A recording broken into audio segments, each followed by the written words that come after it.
Government job city YouTube channel पर आपका बहुत बहुत स्वागत है। उम्मीद आशा व कामना करता हूं आप सभी भाई बहन ठीक होंगे, बेहतर होंगे। ऑल इंडिया 10वीं पास स्टाफ सिलेक्शन कमीशन एसएससी की ये सबसे बड़ी भर्ती मानी जाती है। ये 10,000 प्लस पद अब की बार इसके अंदर रहने वाले हैं। विस्तार से चर्चा हम इसमें करेंगे। एमटीएस मल्टीटास्किंग स्टाफ और हवलदार की इसके अंदर पद रहते हैं। ग्रेजुएशन बेस पर सबसे बड़ी भर्ती अगर मानी जाए तो एसएससी की वो सीजीएल होता है। यूपीएससी का आईएएस या आईपीएस जो है ये अपना यूपीएससी का अपना अलग बोर्ड है। एसएससी का सीजीएल होता है ऑल इंडिया लेवल। दूसरा एसएससी का 12वीं बेस पर सीएचएसएल होता है। तीसरी नंबर 10th बेस पर यह एमटीएस और हवलदार की पोस्टें होती हैं। तो दोस्तों विस्तार से संवाद करेंगे, चर्चा करेंगे, एक भी जो चीज नहीं छोड़ेंगे भाई। जो प्रोफाइल हो, आवेदन तिथि हो, योग्यता हो, भर्ती प्रक्रिया हो, सिलेक्शन प्रोसेस हो, सिलेबस, सब कुछ ए टू जेड जानकारी देंगे। चैनल सब्सक्राइब जरूर करें। सब्सक्रिप्शन एक नंबर होता है जो एक यूट्यूबर को मोटिवेट करने का काम करता है और अधिक हौसला व हिम्मत देता है आपका सब्सक्रिप्शन। साथियों अब सीधा मुद्दे पर चलते हैं, सीधा भर्ती पर चलते हैं। पोस्ट इसके अंदर अब की बार 10,000 प्लस रहने वाली है। पिछली बार इसके अंदर जो 2022 वाली वैकेंसी थी वो 2023 की शुरुआत में आई थी। उनके अंदर जो पद थे 12,500 पद उनके अंदर थे। तो दोस्तों पद का जो नाम है एमटीएस और हवलदार है। इसके अंदर जो आपके ऑनलाइन आवेदन शुरू होंगे वो 14 जून से आपके ऑनलाइन आवेदन शुरू होंगे और 14 जुलाई यानी 1 महीने का समय आपको इनका ऑनलाइन आवेदन फॉर्म भरने का दिया जाएगा। दोस्तों इसकी फीस की अगर हम बात करें तो जनरल ओबीसी ईडब्ल्यूएस के लिए 100 रुपये फीस है। यानी आज से 9 दिन बाद, आज 5 जून हो गया है, 9 दिन बाद आपका जो है एग्जाम इसके ऑनलाइन फॉर्म आपसे भरने स्टार्ट हो जाएंगे। एज लिमिट सबसे बड़ी जो होती है एज लिमिट इसमें जो आपकी काउंट की जाएगी। अभी सीएचएसएल भर्ती आई थी उसमें भी 1 अगस्त 2023 एज लिमिट था, वहां जो एज काउंट की गई है साथियों 1 अगस्त 2023। दोस्तों इसमें जो अलग अलग ग्रुप होते हैं 18 से 25 साल और 18 से 27 साल। एमटीएस की जो एज होती है 18 से 25 होती है और 18 से 27 जो एज होती है वो आपकी इसकी एज रहती है। हवलदार की जो एज होती है वो 18 से 27 रहती है। मान लो सपोज अगर 10,000 वैकेंसी इसके अंदर आती हैं तो करीबन 9,092 करीब वैकेंसी आपको देखने को मिलेंगी 18 से 25 एज ग्रुप में और 18 से 27 वाले में आपको देखने को मिलेंगी मैक्सिमम 1000 वैकेंसी।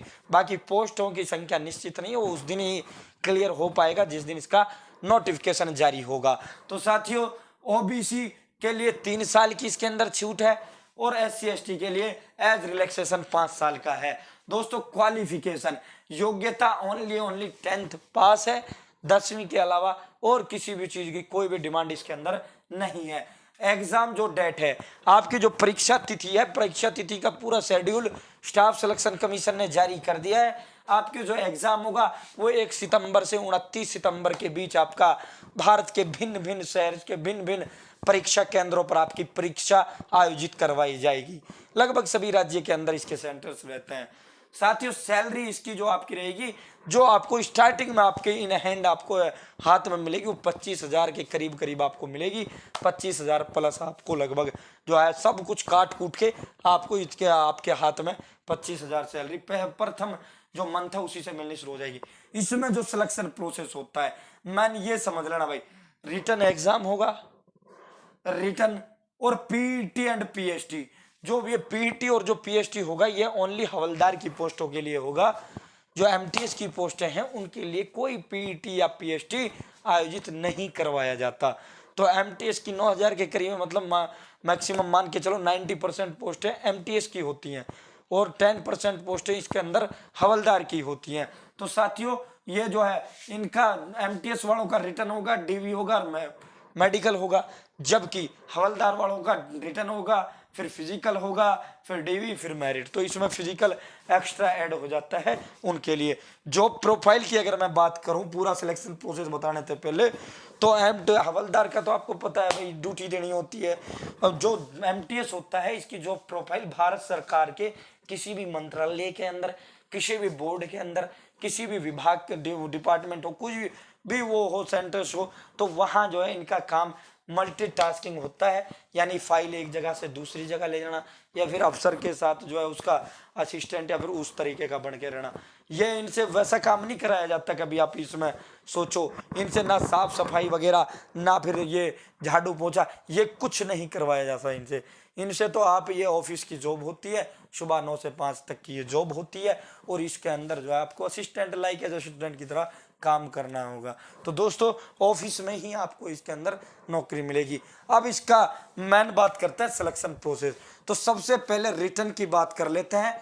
रिटर्न जो एग्जाम होता है सेशन फर्स्ट और सेशन 2, एक ही दिन में एग्जाम होता है, वो साथ की साथ ही वो एग्जाम होता है, अलग अलग नहीं भाई। कभी आप ये समझो सेशन फर्स्ट हो गया, फिर दो है जो क्लियर सेशन फर्स्ट करेगा उसको सेशन 2 में बैठाया जाएगा। इसके अंदर ऐसा नहीं है, लेकिन इसके अंदर यह है दोनों पेपर सेशन फर्स्ट और सेशन 2 साथ होंगे।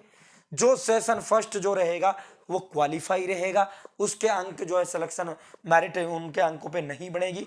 लेकिन यदि सेशन फर्स्ट में जो आप क्लियर क्वालिफाई नहीं हो पाते तो आपकी सेशन 2 की जो कॉपी है वो चेक नहीं करी जाएगी। तो साथियों सेशन फर्स्ट ओनली क्वालिफाई होता है, 40 क्वेश्चन होते हैं, 120 नंबर की परीक्षा होती है, आपको 90 मिनट इसके अंदर आपको दी जाती है। 90 मिनट साथियों, कोई नेगेटिव मार्किंग इसके अंदर नहीं होता, नो नेगेटिव मार्किंग। आपको जो है मैथ के 20 क्वेश्चन मिलेंगे, रीजनिंग के 20 क्वेश्चन मिलेंगे, टोटल 40 क्वेश्चन है।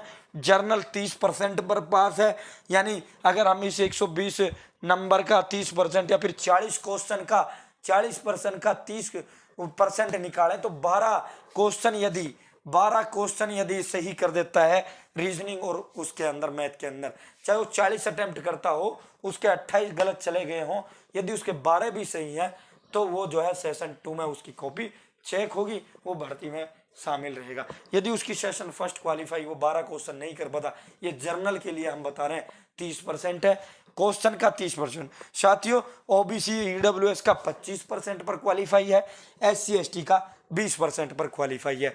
तो यहाँ साथियों ये सेशन फर्स्ट हो जाता है क्वालिफाई, सिलेक्शन में इसके अंक नहीं जुड़े जाते। तो मेन फोकस आपको किस पे रखना है? मेन फोकस आपको रखना है जनरल अवेयरनेस और इंग्लिश पर फोकस रखना है, जो सिलेक्शन देती है, जिनके अंकों के आधार पर सिलेक्शन होता है, वो इनके अंकों के आधार पर सिलेक्शन होता है। फाइनल जो मेरिट लिस्ट बनती है ये सेशन 2 के उससे बढ़ती है। दोस्तों इसके अंदर जो है 40 क्वेश्चन, 120 नंबर, 90 मिनट, फिर जो है तुरंत आपको दूसरा पेपर दिया जाता है, तुरंत एग्जाम सेंटर के अंदर। ये आपको जो है 50 क्वेश्चन 150 मिनट और 150 नंबर 50 क्वेश्चन 150 नंबर और 45 मिनट का समय आपको सेशन 2 के लिए दिया जाता है। सेशन 2 में नेगेटिव मार्किंग होती है, सेशन फर्स्ट के अंदर नेगेटिव मार्किंग नहीं होती। तो जो सेशन 2 है उसके अंदर नेगेटिव मार्किंग 1 नंबर की जो है, प्रत्येक रॉन्ग आप करते हो एक सवाल जो है, यदि आप एक सवाल गलत करते हो तो आपको जो है प्रत्येक एक वो नंबर आपका काट लिया जाएगा। एक सवाल गलत करने पर 1 नंबर काटा जाएगा, एक सवाल सही करने पर 3 नंबर आपको दिए जाएंगे। तो साथियों आप मान सकते हो 0.33 जो है नेगेटिव मार्किंग आप इसमें समझ सकते हो। तो जनरल अवेयरनेस के 25 क्वेश्चन आएंगे, इंग्लिश के भी 25 आएंगे, टोटल 50 क्वेश्चन रहेंगे और 150 अंक आपको इसके अंदर रहेंगे साथियों। तो ये जो मेरिट जो बनेगी फाइनल वो इन 150 अंकों पर ही बनेगी। तो एमटीएस वालों का जो काम है वो यही खत्म हो जाता है। एमटीएस वाले जो बच्चे हैं उनका मामला यही खत्म हो जाता है। एमटीएस का तब फिर जो सीधी लिस्ट लगा दी जाती है, उसके बाद उन्हें डीवी के लिए बुलाया जाता है और उसके बाद मेडिकल, फिर उसको ज्वाइनिंग दे दी जाती है। तो साथियों लेकिन यदि कोई हवलदार वाला साथी है तो उनको ये एग्जाम देने के बाद एक और बूथ से गुजरना पड़ता है, उसको physical endurance test and physical measurement test से गुजरना होता है। चैनल सब्सक्राइब जरूर करना साथियों, एक एक चीज खोलकर बता रहे हैं। ये पीईटी और जो पीएसटी होता है ये हवलदार के लिए होता है। इसमें वॉकिंग रेस भी नहीं भाई, समझना, वॉकिंग रेस भी नहीं है। 1600 मीटर आपको 15 मिनट में ऐसे पैदल चल के करनी होती है। मेल की बात कर रहे हैं, 1600 मीटर 15 मिनट के अंदर, यानी 1.5 किलोमीटर से थोड़ा अधिक 15 मिनट के अंदर आपको करना होता है। और जो 1 किलोमीटर फीमेल को 20 मिनट में करना होता है। तो इसे तो ये तो नाम मात्र का है, बिल्कुल नाम मात्र का कुछ है भी नहीं। हाइट अगर इसमें बात करें तो 157.5 सेंटीमीटर है मेल कैंडिडेट के लिए, 152 सेंटीमीटर है फीमेल कैंडिडेट के लिए। एमटीएस के लिए ये हाइट वगैरह नहीं देखी जाती भाई, एमटीएस की पोस्ट के लिए हाइट नहीं देखी जाती, कभी आप इसमें वहम में मत रहना। चेस्ट जो होती है 81 बिना फुलाए, 86 फुलाकर हवलदार के लिए। यहाँ जो ये ना ये चेस्ट देखी जाती है, उसके अंदर एमटीएस के अंदर कुछ नहीं देखा जाता। एमटीएस के अंदर चेस्ट फीमेल की देखी नहीं जाती। साथियों वेट जो होता है मेल का नहीं देखा जाता, फीमेल का 48 किलोग्राम वेट होना चाहिए। और फीमेल कैटेगरी की अगर मैं बात करूं एसटी की, तो फीमेल में 46 किलोग्राम वेट होना चाहिए। तो उम्मीद है जानकारी आपके पसंद आई होगी। एक एक चीज मैंने इसको खोल कर दिया है। 14 जून से इसके ऑनलाइन आवेदन शुरू हो जाएंगे। फॉर्म जरूर भरना है। मेन फोकस अपना इंग्लिश और जीएस जीआई पर आपको लगाना है। मैथ और रीजनिंग बिल्कुल क्वालिफाई रहेगा। वो अंक आपके जो है लिखित परीक्षा में भी नहीं जोड़े जाएंगे। लिखित परीक्षा के ये जो अंक होंगे ये सिर्फ और सिर्फ क्वालिफाई। तो फिलहाल इतना ही। बहुत बहुत धन्यवाद। जय हिंद, जय भारत, जय हरियाणा। चैनल सब्सक्राइब जरूर।